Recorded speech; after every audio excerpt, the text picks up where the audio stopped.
Jail में torture, court में फांसी की सजा, लेकिन रूही नहीं मानेगी हार।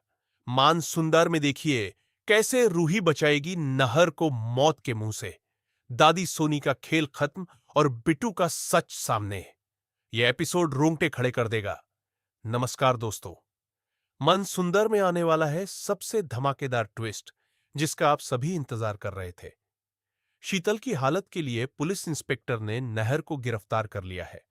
यह देखकर सभी के होश उड़ गए हैं।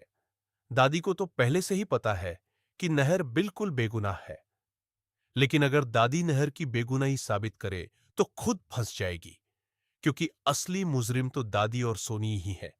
जब पुलिस नहर को गिरफ्तार करके ले जाती है तो दादी का गुस्सा फूट पड़ता है। वो रूही पर बरस पड़ती है और उसे धक्के मार मार कर घर से बाहर निकालने लगती है। दादी चिल्लाती है, जो कुछ भी हुआ है सिर्फ और सिर्फ तुम्हारी वजह से हुआ है।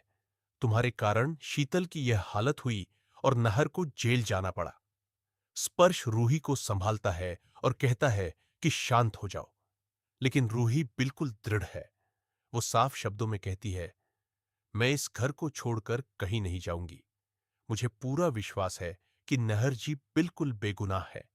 मेरा दिल कहता है उन्होंने शीतल के साथ कुछ नहीं किया। स्पर्श भी सोच में पड़ जाता है कि जब इस घर में किसी को भी रूही पसंद नहीं है, यहां तक कि नहर भी शीतल से दूसरी शादी कर रहे हैं, तो फिर रूही नहर के लिए इतना सब क्यों करना चाहती है? रूही खाटू जी की कसम खाकर कहती है, मैं नहर जी को जेल से जरूर छुड़ाऊंगी। मैं उनकी बेगुनाही साबित करके रहूंगी। अब दादी और सोनी की टेंशन बढ़ती जा रही है, क्योंकि जब तक रूही इस घर में है उनकी सच्चाई सामने आने का खतरा बना रहेगा। जेल में नहर की हालत बहुत बुरी है। पुलिस इंस्पेक्टर उसे बुरी तरह से टॉर्चर कर रहा है। नहर का बिजनेस पार्टनर भी पैसे के लालच में आकर निजी दुश्मनी निकाल रहा है। इंस्पेक्टर बार बार कहता है, अपना गुनाह कबूल कर लो, लेकिन नहर हर बार एक ही जवाब देता है, मैंने कुछ नहीं किया है। सभी सबूत भी नहर के खिलाफ जा रहे हैं, लेकिन बहुत जल्द रूही के हाथ एक ऐसा धमाकेदार सबूत लगेगा जिससे साफ हो जाएगा कि इस पूरे खेल की मास्टरमाइंड दादी और सोनी है। और अब आता है सबसे बड़ा ट्विस्ट।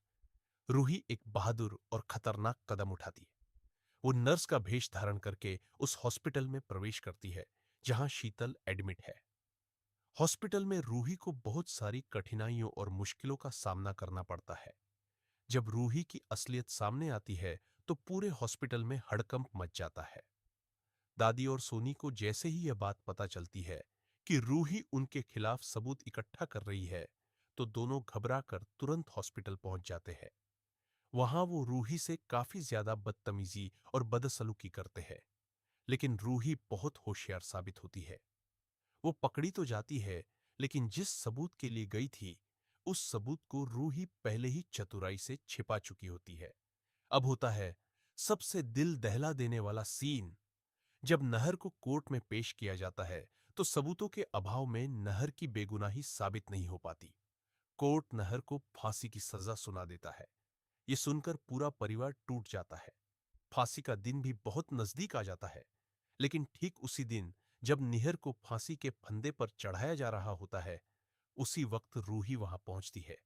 वो हाथ में सबूत लेकर चिल्लाती है, रुकिए, नाहर जी पूरी तरह से बेगुनाह है। मेरे पास सबूत है। जब पुलिस वाले सबूत देखते हैं तो उन्हें भी यकीन हो जाता है कि नहर बिल्कुल निर्दोष है। नहर को तुरंत रिहा कर दिया जाता है।